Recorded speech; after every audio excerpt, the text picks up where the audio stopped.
Hi everyone, so I'm here today to share this Copic painting titled Moonlit Mermaid. So let's get started. To start, I drew in the horizon line about 2/3 of the way up the page, and then I just kind of cordoned off a little area on the bottom for the beach, and that's the area that we're going to color in gray. And now I'm just doing my first coating of the water where the mermaid is going to be. She's going to be laying on this water, and I'm just using some really light pastel shades in turquoise, purple, and then very light blue-green. And this is just the first base. We're going to go in after we finish the sky and darken everything up, but I wanted to give this layer a chance to dry since we're going to be adding a lot more layers of color here later on as we finish the ocean and then place the mermaid in the ocean. She's going to go right over the color that we lay down. All right, so let's start with the night sky. And the starting point, of course, is with the moon. So I just drew the moon in freehand since I didn't have a stencil that was that small.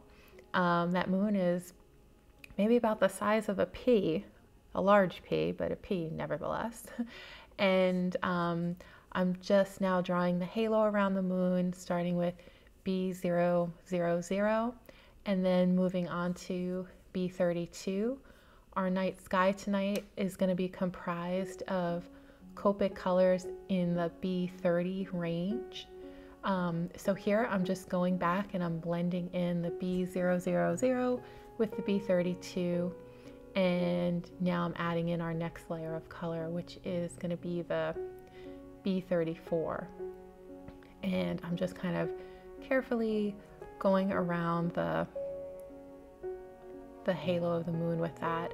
And then just to make sure that there's a clear definition between the night sky and the ocean, I just went ahead with my ruler and just reinforced the horizon line with a darker marker, since the rest of the night sky is going to be a darker blue than that, so we won't ultimately see that line in the finished painting. It's just a guide for me so that I know where the sky ends and where the water begins.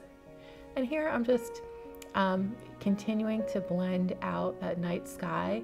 I added a layer of BG11 right around the face of the moon. I feel that BG10 and BG11 as well as BG000 are good colors if you want an image to appear as though it's glowing.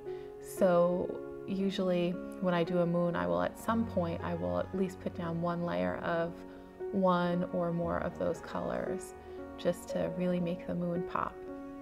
All right, so now I'm just continuing to blend my night sky with my B32 and now I think this is B23 that I went in just to blend the halo more into the B30s. This is the darkest blues that we're going to use. These are B37 and then B39. So B39 is going to be the color that's on the very outer edges, and then B37 is going to extend a little bit further towards the middle, and then we're going to go over all of that with our B34 and then our B32. And then also at some point I'm going to bring in a B23 to help blend the B00s along with the B30s. And then at the last minute I decided that my sky was a little bit too gray, so I wanted it to have more of a bright blue pop. So I went in and just added my B24 towards the center of the page, just so that we have a nice blue shade in the night sky, and so it didn't get too gray. All right, for our water, I'm using B52, which is a really beautiful turquoise blue shade, and I'm just going around the edges and then also making sure that I go all the way across the bottom between the gray sand and the water's edge.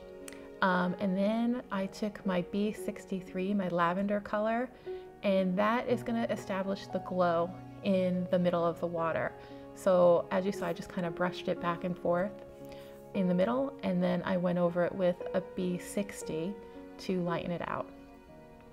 Now we're continuing to work on the edges of the water with B45, and before that I think that was B53.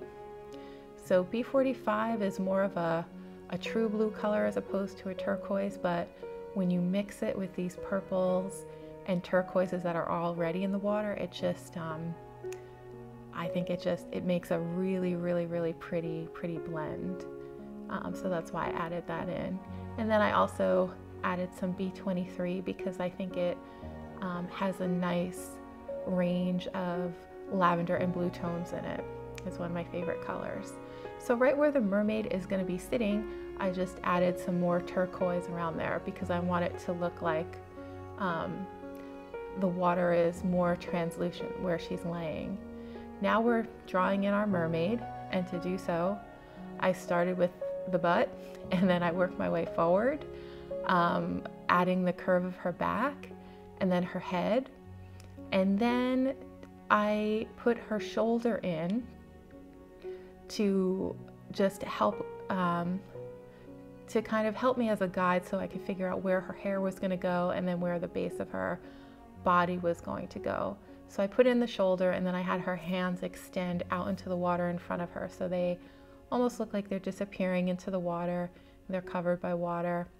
And then once I finished with the top half of her body, we're going to go and draw in her legs, or I guess mermaids don't have legs, her fin, her fin, and then of course the tail, which is what I'm doing now. And then we're just going to bring the bottom of her tail down so that it meets her waist. That was already defined with that like brownish marker. Now I'm just drawing in the separation between her body and the fin. And then I'm going to start putting in her skin tones. And we're going to use E31 for this because our mermaid is tan and it's the evening, so her skin is going to appear darker anyway, because it's the nighttime. And then I'm just going to add the color up to about the middle of her back, and then we're going to start adding in her hair. And for the hair, I'm going to start with E08, and I'm going to have it curve right along her shoulder and arm so that there's a good definition for her arm so that it stands out in the painting. And then I'm going to also have her hair curl down her back and then have some of the strands extend into the water, being sure to make sure that some strands go towards the left and then some strands go towards the right. Darkening that up with E29, and then we're going to go over it with E19, which is a mid-tone between the E08 and the E29. And then here I'm just adding in some E49, which is the darkest color we're going to use. And I'm going just very, very light here, just to, I'm using this color just because to reinforce that this is a night sky, so her pretty auburn hair that might shine in the daylight, it's going to appear darker here because it is the night. But then I also wanted to make sure that some of the auburn showed through because we do have this beautiful moon in the sky that's going to illuminate certain parts of our mermaid, including some pieces of her hair. All right, to color in the fin, I'm just using B63, and I'm just going to put down a base coat there just so that her fin stands out from the water. And now I'm going to add some shading and definition along her butt and her fin with a B66. And then I'm going to blend all of that together with a B63. And this is where I'm starting to be mindful of my strokes. So I want the strokes to appear in the finished painting. So I don't want it to just be flat color. I want it to be like a little bit wispy, a little bit, some of the lines showing through, just to give the finished drawing or painting some interest there. And I'm doing the same thing with her fin. I'm just kind of going in with a bunch of different colors in the blue family, the turquoise family, and then the purple blue family. And I'm just applying the color in these wispy little lines. And I'm just going to keep doing that with all the colors until I'm happy with the way the fin looks. And I'm just trying to get it to look like a little bit like a fin would look in real life, where it's just kind of you know, it's not one flat color. Like there's a lot of stuff going on, and that's sort of what I was trying to get across with her fin. And I also wanted it to look as though it was blending into the night sky and into the sea, so that it's almost as though she is like a part of this painting, that she's kind of melting into it. For the moon, I just added some definition to the face of the moon with C0, B60, and then BG00. Now I'm adding in the highlights to her arm. So I put a little white gel pen along the outer edge of her shoulder. And now I'm just adding some turquoise water around her, so that it's clear that she's laying in the water. I'm going to add some reflection with the white gel pen to the side of her face and then to the top of her body, because this is where we would expect the moon's reflection or glow to hit her. And then I'm just going to go through the whole painting and add some highlights here and there with a white gel pen. I'm going to add some highlights to her fin, and then I'm going to make some little splashy marks around her fin so it appears as though maybe she was just splashing around. And then I'm also going to draw in some sea foam around her body, around the shore. So, oh, and then also I'm going to add in the moon's reflection in the water with the white gel pen, having it start out very, very wide, right under the moon, and then getting very, very narrow as we get closer to the mermaid. So while I'm doing this, I'd like to know from you, what do you think this little mermaid story is? How did she come to be laying on this beach on this beautiful night all by herself in front of this gorgeous full moon? What do you think she's thinking? Leave me a note in the comments and let me know, and I will pick the best entry and give the best entry, the person who has the best entry, a box of cards, and I'll announce that on July 1st along with my other giveaways. So I'll tell you what I think she might be thinking. I think she's looking at the moon and she's thinking to herself, I really want a Starbucks latte, but the sign on the store door says no shirts, no service, and I'm topless, so I guess I won't be getting that latte tonight after all. But I still have the moon. Maybe that's not what she's thinking. Maybe it is. Anyway, let me know what you think she's thinking in the comments. I'd love to hear from you.